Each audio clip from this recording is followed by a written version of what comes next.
In just a few days, nothing old will be left in the game. We will be introducing 12 maps with improved quality. They look just like real life.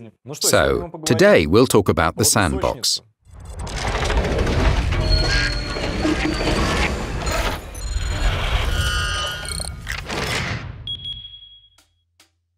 Back in 2008, we purchased a license for the Big World engine. At the very beginning, the engine proved to be a good one. Its server part was the best at the time. It allowed for full implementation of the game logic on the server, minimizing the number of cheats. Over time, the architecture of the client components of the Big World engine gradually became outdated. In 2014, we started converting the vehicles into HD quality. Many players were asking when we would do HD maps. We updated the graphics as we could, but we realized after a while that we couldn't support the graphics at the required level by using old technologies and just renewing the content. So, it was decided to put together a team of graphics engineers in the Minsk development studio and start remaking the engine. When developing new graphics improvements, we decided to switch to our own client engine called Core. It will support the same hardware the Big World engine did, but at the same time it will allow us to improve the picture for the high-performance hardware that is already on the market. Since 2014, every little detail of the game engine was reworked. We revamped the terrain, we remade the water, and we reworked the trees, grass and bushes. We fully reworked the lighting and also improved post-effects. In just a few days, our players will be able to play the maps on the Sandbox server. We will be introducing 12 maps with improved quality. Each map has a different setting. Each map has its own atmosphere and mood. There are spring, winter and autumn maps. Also, we tried to bring more regional specific features to the maps. Himmelsdorf became more German, Redshire became more British, and El Haluf now has more vivid Oriental colours and Oriental flavour in general. The work on the maps is still underway at the moment, but we really want our players to already have the chance to play these maps and see what we managed to do. We've been making new maps for about a year, and all the content in the game will be new. We've been reworking all the content from scratch. Nothing old will be left in the game. It takes 2 to 3 months to produce a map. This is the time from prototyping the map to when the beautiful picture is ready.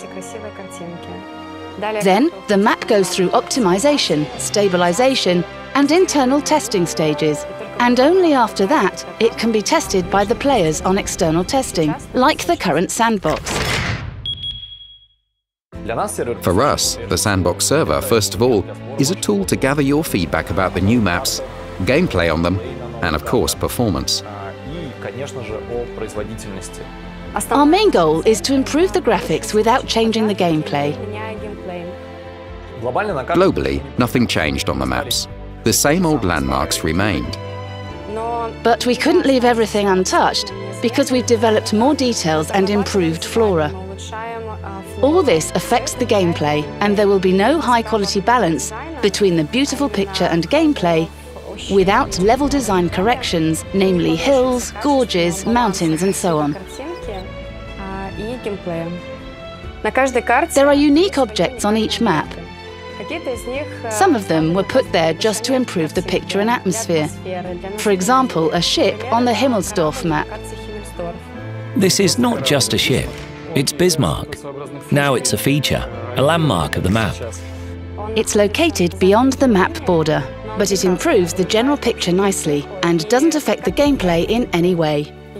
There are also objects that were put on the map to vary the gameplay. For example, there are destroyed Mark I tanks on the Fisherman's Bay map. They are located in the playing area. They are objects you can hide behind, so they affect the real gameplay this way.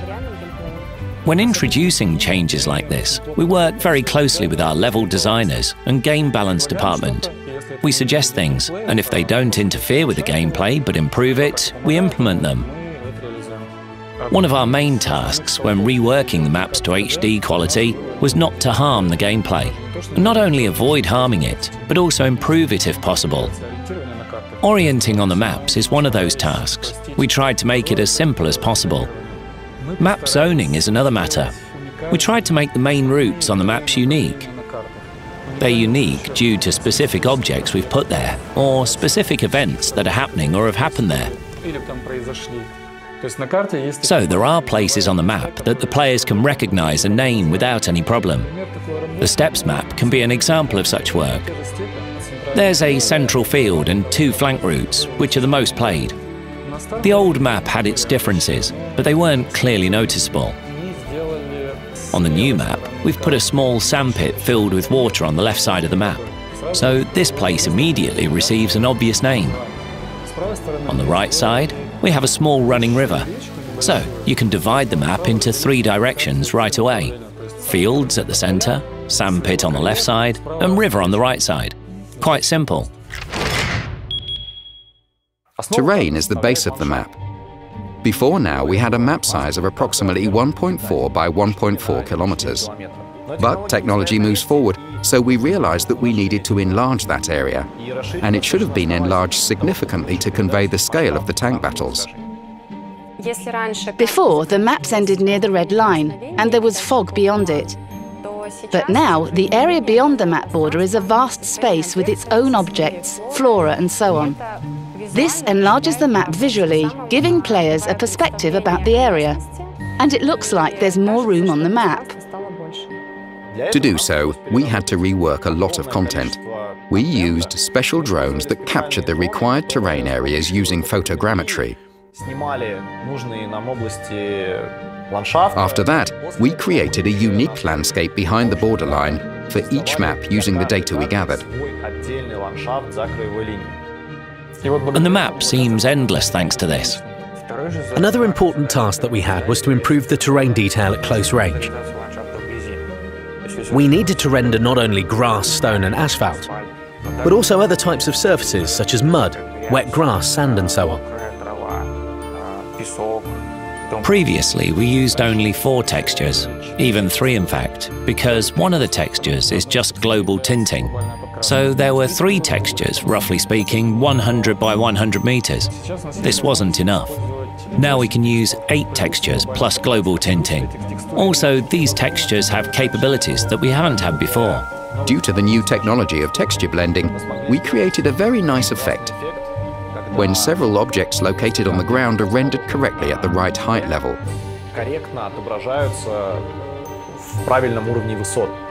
This effect allowed us to detail our terrain, make it diverse, and create our own atmosphere for each map.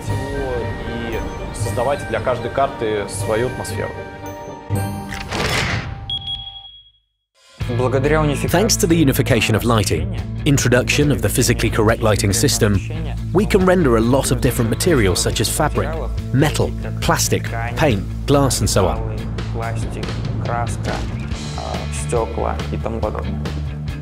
Simply put, the physically correct lighting or rendering means unifying different materials. All surfaces behave the same way due to this. This means that we can apply modifiers, such as soaking to the surfaces, and it will work consistently for all surfaces we have in the game.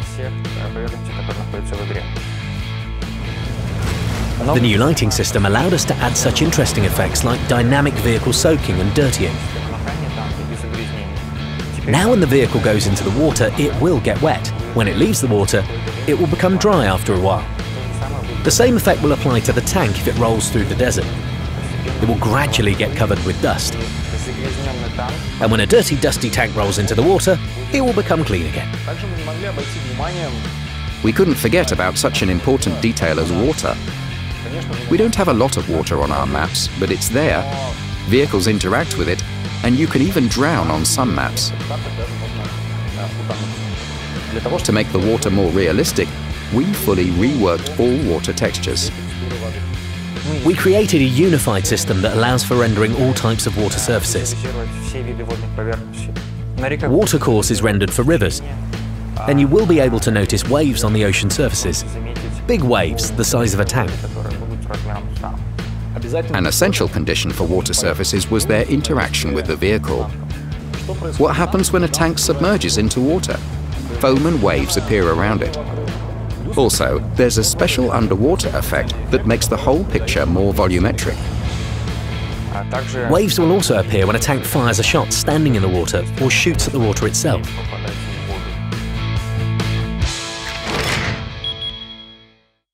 To fill our terrain with life, we had to rework Flora completely. We created more than 100 different types of trees from scratch. Now the trees are rendered correctly in the spring, fall or winter settings. The Flora system is perhaps one of the most complex. We paid special attention to it, but we also remembered about such fundamental things as interaction with the Flora system. Now when a vehicle rolls over grass or shoots, it interacts with the grass. Shock waves will affect the Flora behavior. The grass will bend because of the shots. All these effects won't affect the gameplay in any way and won't be rendered for other players if your tank is not spotted at the moment. The Flora system also interacts with the lighting more correctly now. It permits light through itself, through thin surfaces like leaves. This allows for rendering the highlighting effect when we watch against the sun.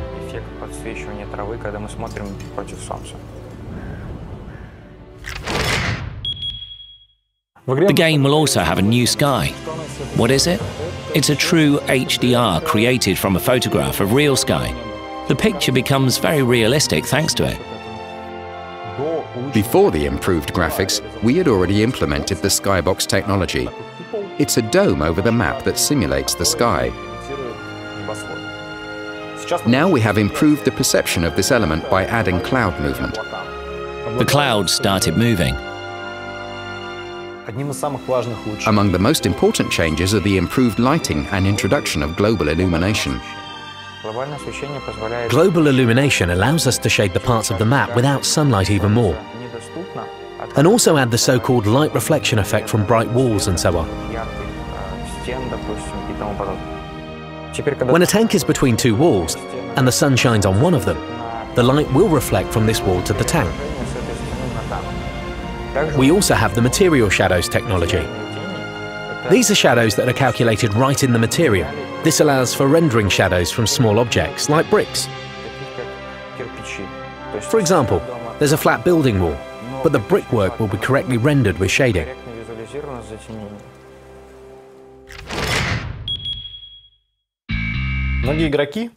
Many players know the technology called havoc destruction that is responsible for the realistic destruction of objects.